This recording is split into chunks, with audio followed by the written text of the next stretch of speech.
सोनम वांगचुक यांच्या आंदोलनाला पाठिंबा देत भारताचा लोकशाहीवादी युवा महासंघ DYFI सोलापूर जिल्हा समितीच्या वतीने जिल्हाधिकारी कार्यालयासमोर 24 तासाचे अन्नत्याग आंदोलन सुरू करण्यात आले। केंद्रीय शिक्षण मंत्री धर्मेंद्र प्रधान यांनी नैतिक जबाबदारी स्वीकारून राजीनामा द्यावा अशी आंदोलनकर्त्यांची मागणी आहे।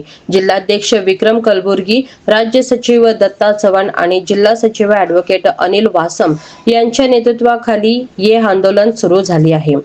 प्रशासनाने 24 तासात मागणीची दखल घेतली नाही तर आंदोलन अखंडित सुरू ठेवण्याचा इशारा देण्यात आला। यावेळी DYFI चे अधिकारी व पदाधिकारी व कार्यकर्ते मोठ्या संख्येने उपस्थित होते।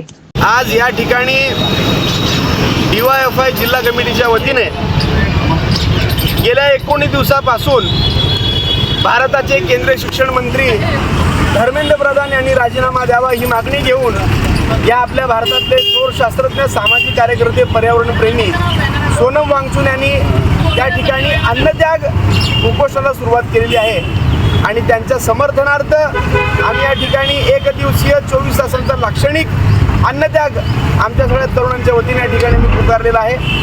मला एकच विचारायचं आहे, ज्यावेळी या देशामध्ये अण्णा हजारे उपोषणाला बसले होते त्यावेळी मोदीपासून त्यांचे सगळे नेते, त्यांचे सगळे मंत्रिमंडळ त्यावेळेच्या सरकारला धारेवर धरलं आणि अण्णा हजारे न्याय देण्यासाठी त्यांनी त्या ठिकाणी तगमग तडफड दाखवली।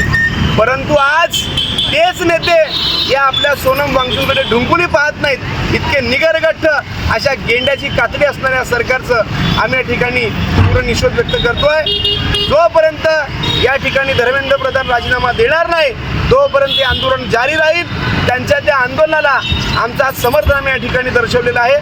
जर या ठिकाणी सोलापूर प्रशासन, जिल्हा अधिकारी असतील, पोलीस आयुक्त असतील, या ठिकाणी आमच्या या आंदोलनाला त्यांनी दखल घेतली नाही तर आमचे आंदोलन आम्ही पुढे या ठिकाणी सातत्याने घेऊन जाऊ असं या ठिकाणी मी किती जण बसलेत आज अन्नत्यागला? या ठिकाणी अन्नत्याग आंदोलनासाठी आमचे राज्याचे सचिव साथी दत्ता चव्हाण, आमचे जिल्हाध्यक्ष विक्रम कलबुर्गी, आमचे ज्येष्ठ कार्यकर्ते सनी शेट्टी आणि आमचे लढाऊ कार्यकर्ते विजय हरसुरे आणि मी स्वतः या ठिकाणी आम्ही अन्नत्याग आंदोलनाला या ठिकाणी आम्ही बसलेलो।